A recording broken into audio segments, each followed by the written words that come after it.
YouTube गरीब के channel में चरणजीत सिंह आपका हार्दिक स्वागत करता है। आज हम आपके समक्ष एक लेख प्रस्तुत कर रहे हैं जिसका शीर्षक है वाणी की सुंदरता। वाणी मानव मन का दर्पण है, प्रतिबिंब है जो मानव के अवगुण, चरित्र, भाव स्वभाव को दर्शाती है। ओछे शब्द बोलनाहीनता तथा असभ्यता की निशानी है, लेकिन सभ्य और समझदार लोग कभी भी ओछे शब्द नहीं बोलते। वह समाज के अनुकूल आवश्यकता पड़ने पर ही दो मधुर शब्दों से अपना काम पूरा कर लेते हैं। यही मधुर मीठी वाणी का सुंदर उपहार है। इसीलिए किसी ने कहा है, मानव को दो आँखें, दो कान मिले हैं, लेकिन जीभ एक ही है, क्योंकि हम ज़्यादा सुने और देखें परंतु कम से कम और मधुर बोलें। यही वाणी की श्रेष्ठता है। अधिक बोलने वाला व्यक्ति कभी भी अपनी वाणी के ऊपर काबू नहीं रख सकता।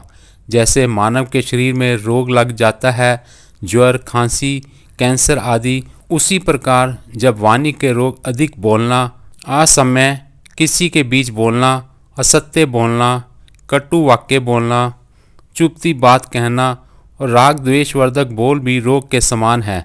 इन रोगों पर काबू पाने के लिए अपनी वाणी को वश में रखें और बोलें तो अमूल्य बोलें।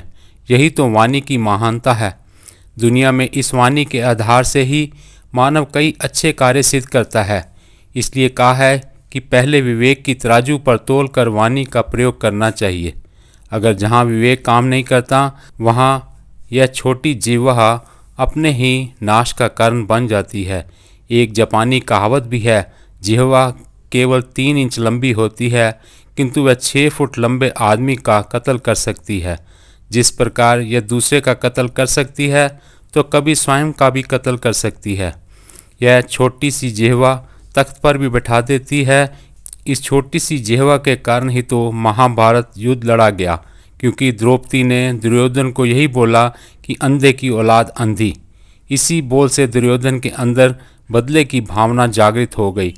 इसलिए मानव को वाणी से बहुत सोच समझकर बोलना चाहिए, जिससे किसी को नुकसान ना हो, लेकिन औरों का जीवन दान मिले।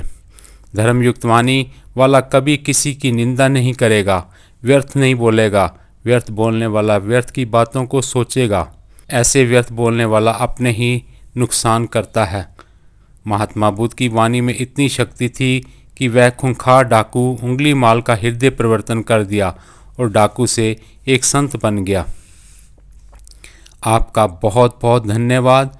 उम्मीद है आपको यह लेख पसंद आया होगा। जल्द ही मिलते हैं एक नए लेख के साथ। आप अपना बहुत ध्यान रखिए जी। नमस्कार।